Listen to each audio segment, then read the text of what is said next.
England భారత్ల మధ్య మధ్యాహ్నం ఆఖరి వన్డే మ్యాచ్ జరుగుతుంది. వైట్ వాష్ చేయాలని టీమిండియా చివరి మ్యాచ్లో నైనా గెలిచి పరువు నిలబెట్టుకోవాలని ఇంగ్లీష్ జట్టు తెగ శ్రమిస్తున్నాయి. వరుసగా రెండో వన్డేలోనూ ఘన విజయంతో సిరీస్ సాధించిన భారత్ ఊపి మీదుంది. ఫామ్ లేక బాధపడుతున్న కెప్టెన్ రోహిత్ శర్మ గత మ్యాచ్తో మెరుపు సెంచరీ చేశాడు. అలా మ్యాచ్ విజయంలో కీలక పాత్ర పోషించాడు. అయితే ఈ మ్యాచ్తో విరాట్ కోహ్లీ కూడా ఫామ్ అందుకోవాలని అభిమానులు కోరుకుంటున్నారు.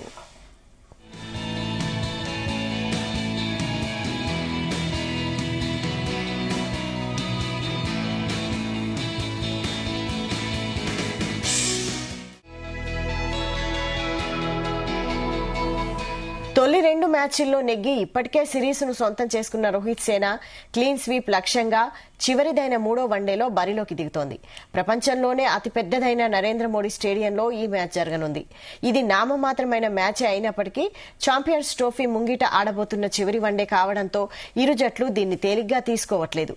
ఈ నేపథ్యంలో భారత్ తుది జట్టులో మార్పులేమీ చేసే అవకాశాలు లేవు. గత మ్యాచ్ జట్టునే కొనసాగించబోతోందని సమాచారం.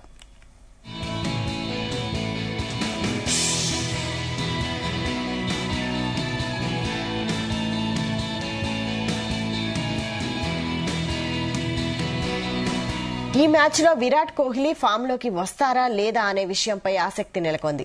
మోకాలి వాపుతో తొలి వన్డేలో ఆడని కోహ్లీ గత మ్యాచ్లో బరిలోకి దిగినా కేవలం 5 పరుగులకే వెనుదిరిగాడు. బ్యాటింగ్కు అనుకూలించే అహ్మదాబాద్లో అయినా అతను ఓ పెద్ద ఇన్నింగ్స్ ఆడాలని అభిమానులు కోరుకుంటున్నారు. మిగతా బ్యాటర్లలో కేఎల్ రాహుల్కు సరైన మ్యాచ్ ప్రాక్టీస్ దక్కలేదు. తొలి 2 మ్యాచ్ల్లో అక్షర్ పటేల్ అతడి కంటే ముందు వచ్చి సత్తా చాటాడు. ఈ మ్యాచ్కు రాహుల్ను 5వ స్థానంలోనే పంపే అవకాశం ఉంది. ఛాంపియన్స్ ట్రోఫీ ముంగిట రాహుల్ కూడా లయ అందుకోవాల్సిన అవసరం ఉంది. హార్దిక్ నుంచి కూడా జట్టు ఆల్రౌండ్ మెరుపులు ఆశిస్తోంది. షమి, హర్షదీప్ రాణా ఫేస్ బౌలింగ్ బాధ్యతలను సమర్థవంతంగానే నిర్వహిస్తున్నారు. హర్షదీప్ సింగ్ కు ఈ మ్యాచ్లోనూ అవకాశం రాకపోవచ్చు. అహ్మదాబాద్ అంటే స్పిన్నర్ల పాత్ర కీలకం కాబట్టి వరుణ్ చక్రవర్తి, జడేజా, అక్షర్ పటేల్ సామర్థ్యం మేరకు రాణిస్తే ఇంగ్లాండ్కు చిక్కులు తప్పవు.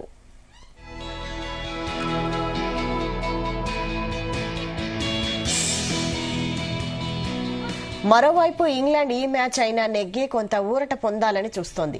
సిరీస్ ఫలితంతో సంబంధం లేని ఈ మ్యాచ్లో ఆ జట్టు ఎదురుదాడి చేయడానికి ప్రయత్నించే అవకాశం ఉంది. ఆ జట్టులో డకెట్, సాల్ట్, బట్టర్, రూట్ మంచి లయలోనే ఉన్నారు. లివింగ్స్టన్ మరింత దూకుడు పెంచాలని జట్టు కోరుకుంటోంది. బౌలింగ్లో రషీద్ ఒక్కడే నిలకడగా రాణిస్తున్నాడు. గత మ్యాచ్లో ఆడని ఆర్చర్ ఈ మ్యాచ్లో బరిలోకి దిగే అవకాశం ఉంది. అతను వస్తే సకీబ్ తప్పుకోవాల్సి ఉంటుంది. నరేంద్ర మోడీ స్టేడియం బ్యాటింగ్ పిచ్కు అనుకూలం. స్పిన్నర్ల ప్రభావం కూడా బాగానే ఉంటుంది. మొదట బ్యాటింగ్ చేసిన జట్టు సులువుగా 300 దాటగలదు. ఈ సమయంలో రాత్రి మంచు ప్రభావం దృష్ట్యా టాస్ గెలిచిన జట్టు చేజింగ్ చేసే అవకాశాలు ఎక్కువగా ఉన్నాయి.